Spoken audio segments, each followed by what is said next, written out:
فما في يوم مولده في بيت عائشة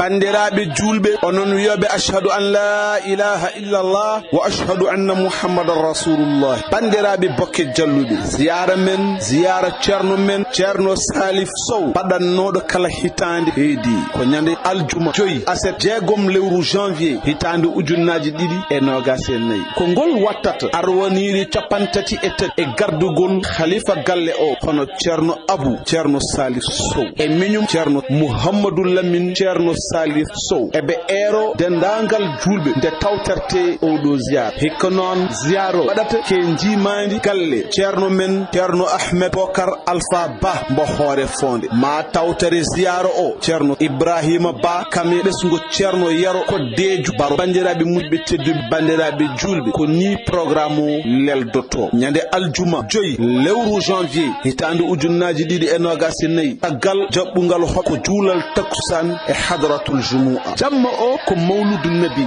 mbalen mantude rasul sallallahu alayhi wa sallam ha weet ñande aset jeegom lewru janvier sanga waktuji jeenayi subak joɗɗinde hoɓɓe 10 heures fawi hojomaji capantati ko tara alqur'anil karim zikrullah wondude jewtitine sanga waktuji sappo e tati ñalawmo ko cérémonie officielle hakkude laamu ngu e ɓesgu bokke jalluɓe ina arɗo on cérémonie maire mbo bokke jalluɓe hono abdoulaye daouda diallo président conseil économique social et environnemental bandiraɓe musidɓe tedduɓe so yiya waktuji sappo e nayyi woni 2 heures ko juulal tusbar ziyara mosele ceerno men ceerno salif sow yo yurmede allah wonema kam e ganale bokke jalluɓe bandiraɓe ñagonoɗen mayɓe julɓe ɓe tawɗen ɓe toon foof so en kaljiti duwodiren e koye men ñagoɗen yo allah hokku en tawterede o saaha mbo wuuri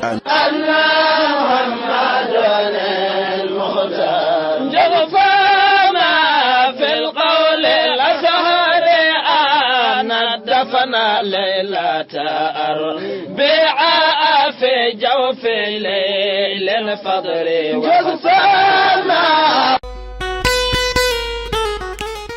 assalamu aleykum bandiraɓe musidɓe tedduɓe bisimilla moon e ko sifa e kelle gadane robinet diayndeji hande ne hawri e alkamisa nogas e jeetati lewru décembre hitande ujunnaji 2023 diayndeji leydi sénégal ɗi garti e gueɗe kewɗe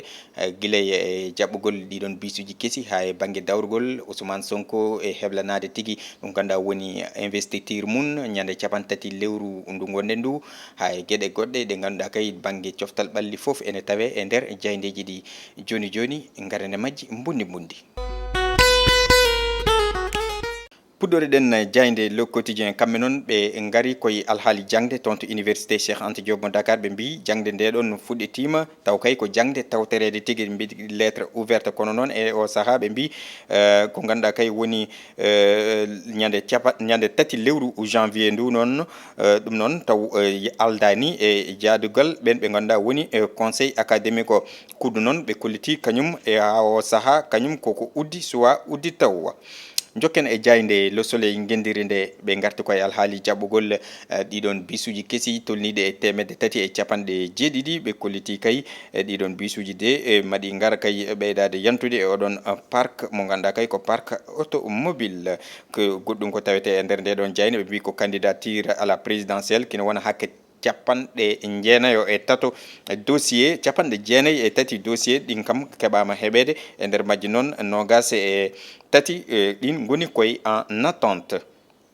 jokken e jayde vox populi ɓe garti koye ngoɗon réunion wannongo guila heccanki toon to palais de la république ɓe mbi noon e nder ngoɗon réunion de gande omo ganduɗa woni e barthélémy dias o mettini hen no fewi o mettinini laamu ngu kanko noon mo ganduɗa e o saaha koye kaya mbeya woni e alhaali kay ngoɗon poste mo ganduɗa ko maire de la ville de dakar jokken goɗɗum e nder ndeɗon jayde ha joni ene tawe hen heblanade tigui oɗon meeting mo ousmane sonko jogor waɗede investir taw ko meeting mawɗo ñande capantati lewru décembre 2023 toon to parcelles assainies e oɗon terrain mbiteɗo akapes jayde vox populi ɓe garti koye uddirgol oɗon bis rapide transit ɓe mbaɗi bertel rapide pour le transport ko wayno ni beele oɗo bertel ni BRT omo o wawi jeeyede e ko ganduɗa woni jawgol ya garta ɗo e nder leydi Sénégal. Macky Sall noon ene fada ñande 14 e lewru janvier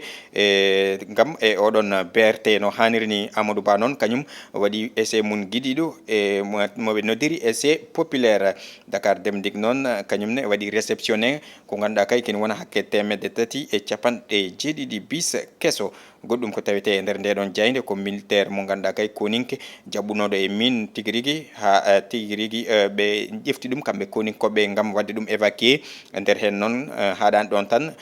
piyanɗe teskama tigui rigui ene haaɓe lomtidira ɗum hakkude mabɓe e ɓen ɓe ganduɗa kay moɓe noddiri l'ombre de Salif Sadio ene mbawi miijade kay ɓen ɓe ganduɗa ko woni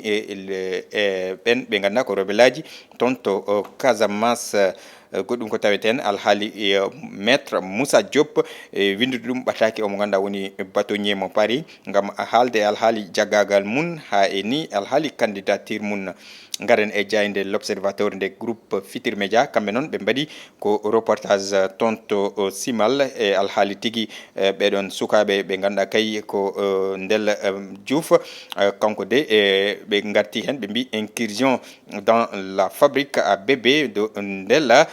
toon noon ɓe gandini e nder toon oɗon nokkude kene wona hakke rewɓe e nogas ɓe ganduɗa kay ko sowiɓe nen toon kono kadi ɓeɗon rewɓe nogas de hay goto mabɓe meeɗani e hormade ɗum ko ganduɗa woni visite mum to banggue e visite prénatal kono kadi kamɓe foof hollitama ɓe keftinta tan koye e nder oɗon galle no hanniri ni. E nder hen noon joom wuuro ngoɗon wuuro hono Langmar o holliti wonde e laaɓi ɗiɗi omo haajo omo tigui rigui wullito e laamu ngu kono de ha joni ko noon tan ɗum ene tawe e nder ndeɗon jayde e l'observateur nde groupe Futurs Médias. Garen e jayde direct news nde noon ɓe garti koye hande waɗi duuɓi 16 ko omo ganduɗa woni Serigne Saliou Mbacké yaltuno aduna kanko noon mennoɗo wonde khalife général des Mourides jaydenkoɓe garti e makko no fewi kanko mo ganduɗa kay moɓe noddiri le saga d'un homme de Dieu. Jayde le témoin kamɓe noon ɓe garti koye alhaali investiture candidature mo Benno Bokk Yakar ɓe mbi noon e nder hen noon e teskanoma kanko Macky Sall noon manoje kewɗe ha e ni jettor jaror kewɗo baɗaɗo e makko kono noon mo ganduɗa woni Amadou Ba mbiro ene wayno de koko yejjita. Garen e jayde e coftal ɓalli puɗɗorɗen Rewmi quotidien sport plus ɓe garti noon koye haali e coodgol e jeeygol jureɓe omo ganduɗa noon woni Lamine Camara ɓe mbi o saaha kolobaji ɗiɗi anglais ji ene e mbatte makko haqqille no fewi hono Chelsea e Brighton. Gayniren jayde stade ha joni koye coftal ɓalli kamɓe noon ɓe garti koye alhaali CAN 2023 alhaali gañugol kay jureɓe men ɓe mbaɗi noon ko namdal mbi leydi Sénégal beele ma waw jogade tigui fartangue wawde gagnade so tawi omo ganduɗa woni Boulaye Dia tawtoraka. Bandiraɓe musidɓe tedduɓe ɗum ɗo woni ko rendi hande ko siifa e kelle gaden robine jaydiji leydi Sénégal no mbiɗen ni ene hawri e alkamisa nogas e jeetati lewru décembre hitande ujunnaje 2023. Bandiraɓe musidɓe tedduɓe ko ɗo min kaddata mon ha saaha goɗɗo so hawre weelede Allah to caméra to ko Djiby Dieng wonanen toon ga e micro ko musidɗo mon Adama Diop toon to montage do ko Ali Fall. Allah jarama on jarama.